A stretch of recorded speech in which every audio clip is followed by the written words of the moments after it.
Hi, thanks for joining me. Today I'm going to be going over problem 2 from the 7th week of the Summer Invariants Maths competition. As always, I'll leave a link in the description below with details of the competition. Anyway, this is the problem we have today. We have m1, m2, all the way up to mn being integers, and we want to prove that this product here is also an integer.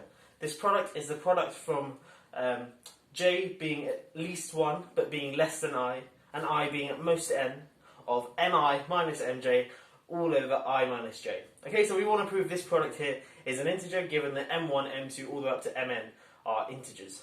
Okay, so if you want to have a go at this problem, pause the video now and give it a go for yourself, and I'm going to get stuck into a solution.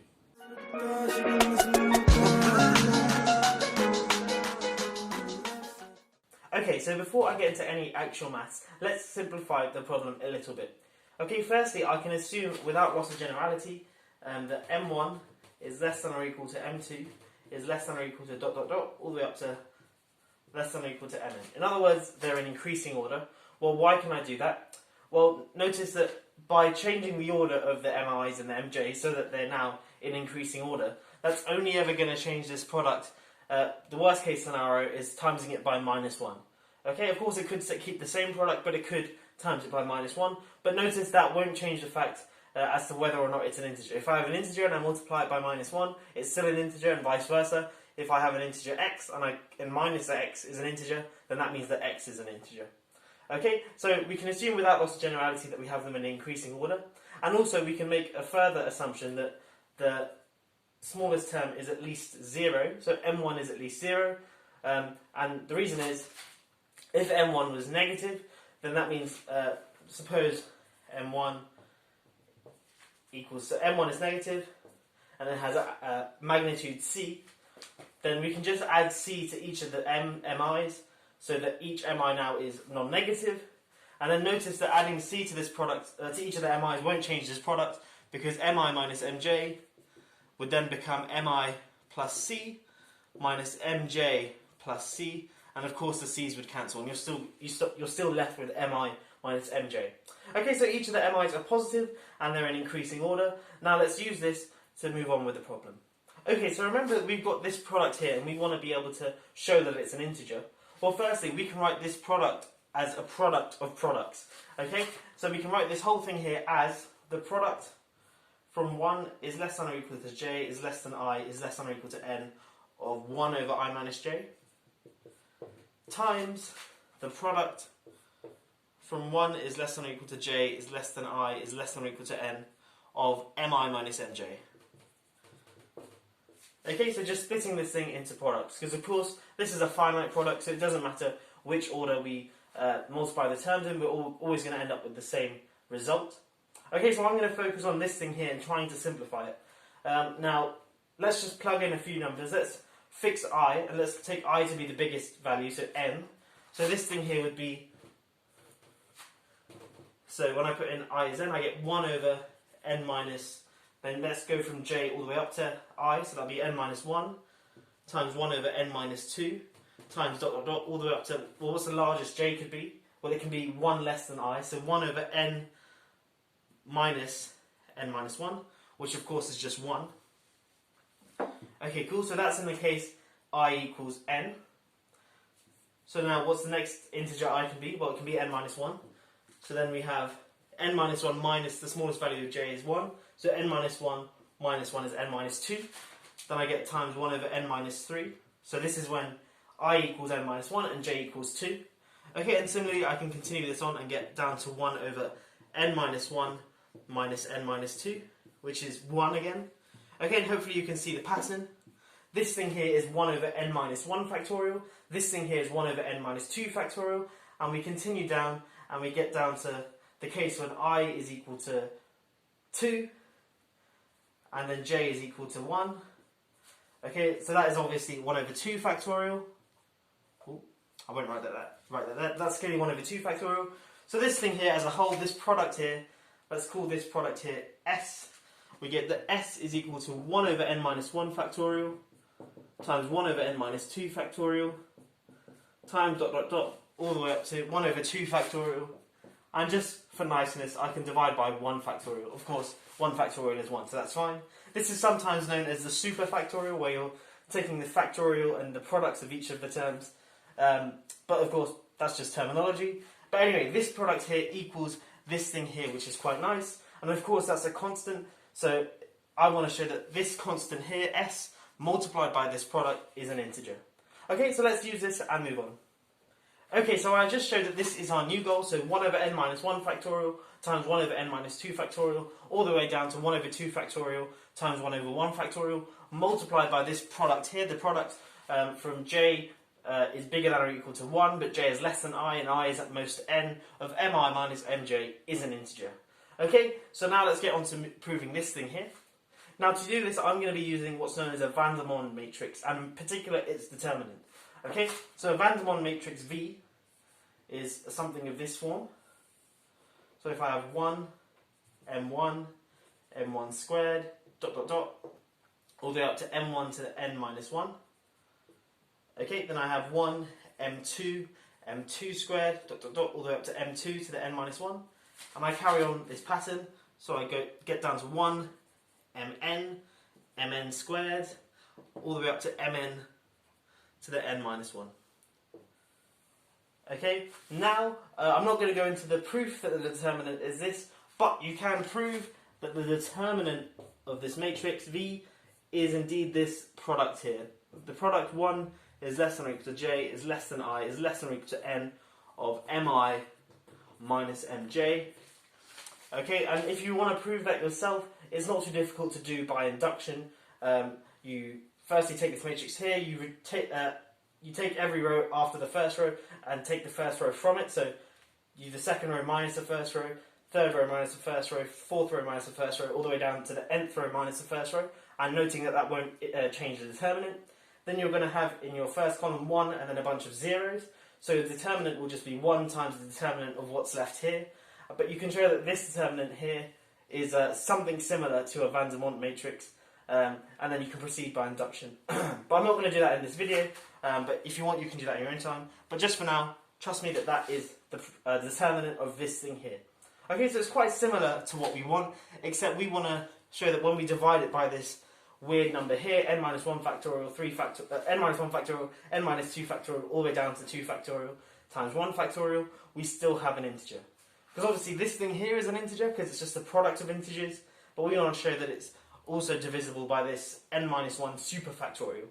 Okay, but you can tell that we're going to need to use this matrix some way. Perhaps if we can manipulate it using determinant tricks, we can show that it's divisible by each of these factorials here. So let's get on to that. Okay, so I've got a claim on the board, and we're going to use this claim to help solve the problem. Okay, so we've got pi of x being a set of monic polynomials of degree I for I equals 1, 2, all the way up to n minus 1.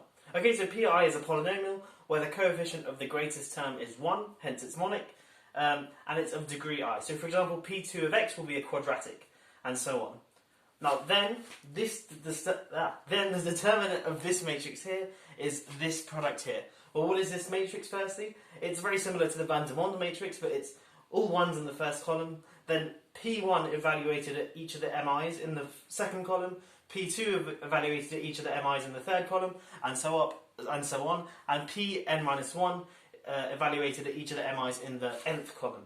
Okay, and I claim that it equals this product, which is cropped up in a lot of this solution video so far, this van der Waals product. Okay, so of course we know this is true in the case where pi equals x to the I, okay, because then this is exactly the van der Waals matrix. I claim that it's true for any monic polynomial pi of degree I. Okay, and to see this, it's not too difficult. I'll do it for the first few columns, and then you can continue inductively to finish the proof. So if, for example, P1, we know P1 is of degree 1, so this is my proof, by the way. So P1 is a monic polynomial of degree 1, it's a linear function of x, so it looks something like this. Because it's monic, it's going to be x, then plus some constant, which I'll call alpha. Now, so then that means that each of the terms in here will be precisely, so P1 of mi is going to be exactly mi plus alpha. Okay, but then notice that this column here is going to be m1 plus alpha, m2 plus alpha, m3 plus alpha, and so on. But in particular, this column will be the vector m1 to mn, then plus alpha lots of 1, 1, all the way up to 1. But notice that this vector here is precisely the vector in the first column here. And remember, when we're adding columns in a matrix together, that's not going to influence the determinant. Okay, so this thing here has the same determinant as if I were to replace this column with this thing here. Okay, so I may as well just replace this line here with m1 all the way up to mn. So let's do that.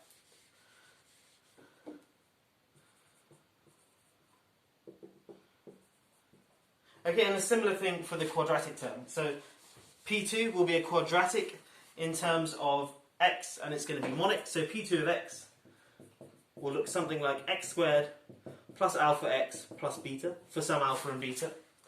Okay, so this thing here will look like, so each of the things in here, P2 of mi is going to be mi squared plus alpha mi plus beta. Okay, but again, a similar sort of argument. This column here will look like this then.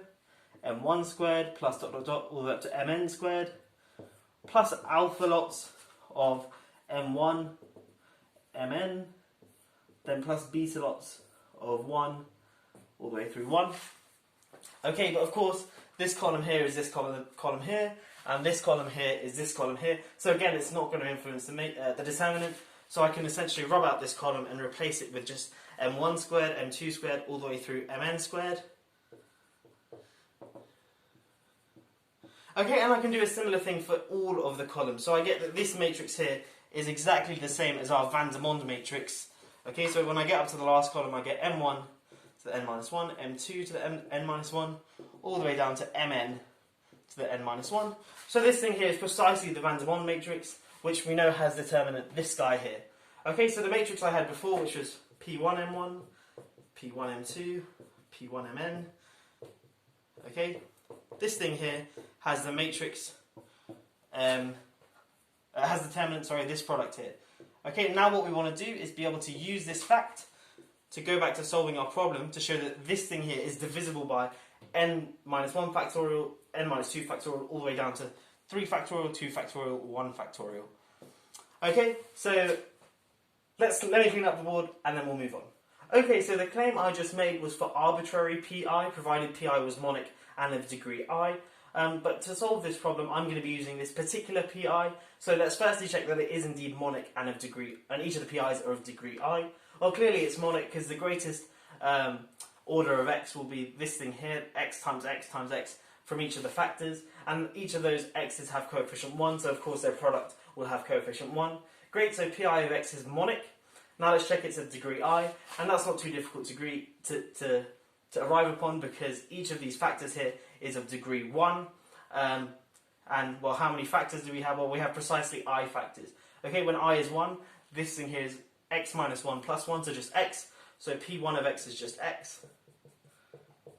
P2 of x is x times x minus 1. P3 of x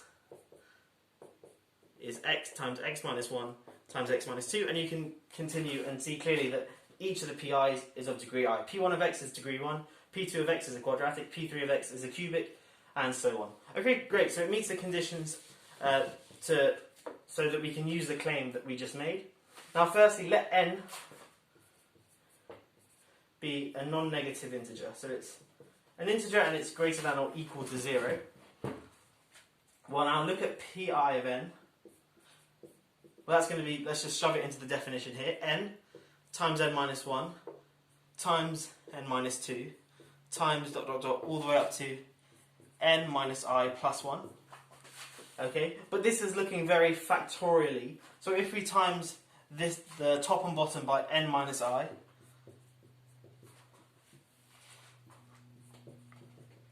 okay, and then n minus I minus 1, and so on,